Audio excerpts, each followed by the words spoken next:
expand rather vertically is going to start expanding horizontally to try to capture some of the bottom right-hand corner expansions. And now we actually see some, what the heck are these SCVs doing? SCVs going to attack the drones? QXE, I don't know what he was doing right there. He just threw away a ton of SCVs, and that might have been a game-critical changing maneuver. Looking at the units tab, I mean, he's only got he's got 52 SCVs. That's a lot of SCVs, no doubt. So I guess maybe he just wanted to throw away a couple because he doesn't really have that many bases that are mining anymore. He can Maynard all these SCVs over to this expansion, as well as use his meals. So I guess that wasn't too big of a loss for him. Wow, just so much action going on so far in this game, and now we are seeing the battle cruisers coming out.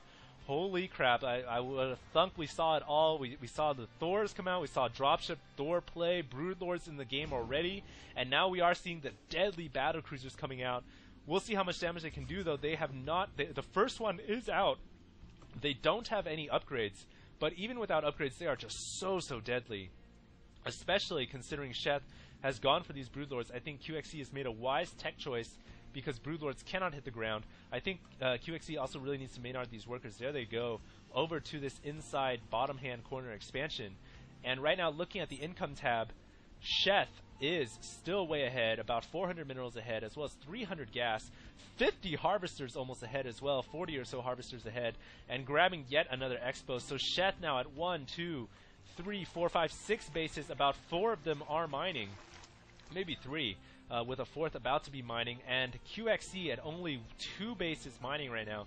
So QXE finding himself short on resources, but he is maxed on his army, 200 army supply. Sheth also maxed on his army as well. Both players just building up massive forces in this game, and I cannot wait to see these two armies collide because it is going to be an absolute spectacle to see. And it's going to come down to who can micro their spellcasters best. We're probably going to see this Infestor try to mind control a Thor, the battle cruisers trying to Yamato cannon some of the Broodlords down, and the Marauders trying to stim and take out the Roaches and Hydras. It is just going to be absolutely awesome to see. And just looking, let's take a look at the APM tab now. We're finally returning to this thing. Sheth here, or QXC, staying on top of the APM so far. This expansion actually forced to lift off. I'm surprised that QXC didn't move out with his Marauder force to defend this expansion. He kind of just left it there. And Sheth moving all the way down to the bottom right. I guess he was thinking there would be an expansion here too. And I'm surprised that QXC, like I said, he didn't move out with his forces. He didn't move out to defend this expo, and he kind of just let it get taken out. That could be a big factor if the game continues to move forward here. And it looks like a small raiding party of Marauders and Marines are going to move out yet again.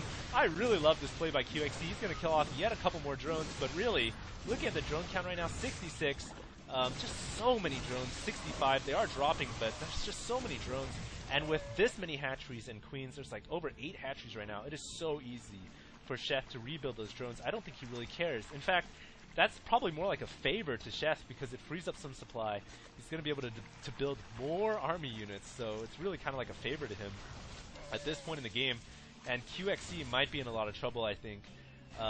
He's just really allowed the Zerg player to expand so insanely right now.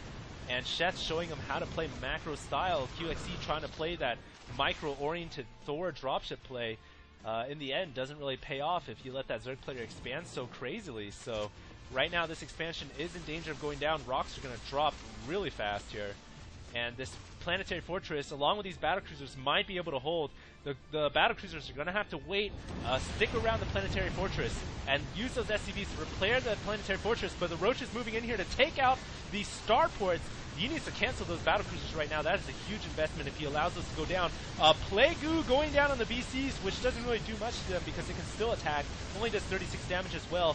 Too bad Infestors cannot mind control the air. Planetary Fortress goes down as well to those Broodlords and Roaches, and the battlecruisers here are still reigning free on the air. Nothing really to contest against them as the Broodlords start to get some damage. Yamato cannon going on the Broodlords. A lot of Broodlords getting taken out there, ladies and gentlemen, and the Marauders finally coming into play.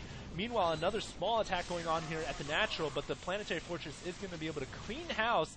And there was another assault. I didn't even see this thanks to all the action. It looks like, I don't know what happened over there. But QXC was able to hold on, and right now he needs to make an attack. He cannot allow Sheth to rebuild. Sheth has 3/3 upgrades, and he's only at 141 supply right now. He needs to make his strike count right now and do some kind of damage, take out a mining expansion, and that's exactly what he's doing. Unfortunately, battlecruisers are really, really slow, so we'll see what kind of damage he can inflict. He also needs to grab another expansion too. This expo is still ripe for the picking, so I'd like to see him grab that expansion whenever possible. QXC here moving out with a very large army, battlecruiser and marauder heavy. Battlecruisers at 122 and a very massive corruptor force. So Sheth doing a full 180 tech switch, bringing in roaches and corruptors into play now. Corruptors are pretty good against battlecruisers. I don't know if that's enough to take out all these BCs, though. We shall see as the corruptors make it into the game here. And Yamato Cannon's going off on the corruptors. Great play of Yamato Cannon, but that is a lot of corruptors, guys. And that might be too much for these BCs to handle. Meanwhile, Marauders going in here. Got to deal with these spine crawlers first, as well as the roaches and hydras. But I think with stim packs, they might be able to break through. No, QXC forced to fall back, and most of the battlecruisers have gone down to these corruptors. Only one remains. QXC here in a lot of trouble, I think. He does have a lot of resources in the bank, though. 2,000 apiece, and Sheth at 2,500. So Sheth, I think, is still in a good position because he can afford to lose units. He can afford to lose those corruptors, lose these roaches. He can just rebuild. He's got so many mining bases right now. That he can really afford to lose this expansion. QXC, on the other hand, doesn't have that many SCVs. Look at how many SCVs he's got, guys. He's got 23. His income is, well, both players' income at this point are kind of abysmal. But QXC, I think in the long run, every unit he loses, considering he's also a Terran player, is a very big loss. And this battlecruiser trying to make it out of there, but it is going to go down.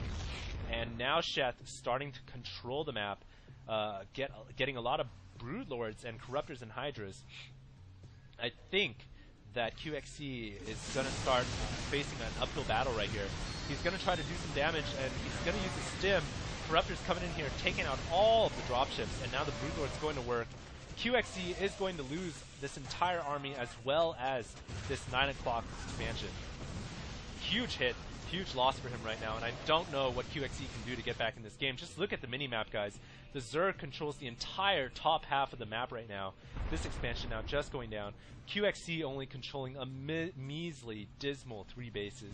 And that is just no good. Look at the income differential here. 400 to 1,300. Not looking too good. Unit tab, 53 supply. Zerg player at 200, 200. That is it for the Terran player. QXC putting up a great fight here. Showcasing, calling GG as well, showcasing some great Thor and dropship play in the beginning of the game, but just completely getting out macroed.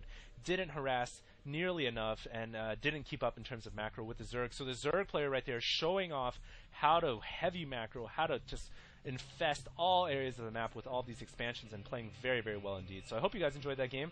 That is going to be a very one of the epic ZVTs that I cast, and stay tuned for more games to come, as well as the HDH Invitational, guys. Thanks a lot.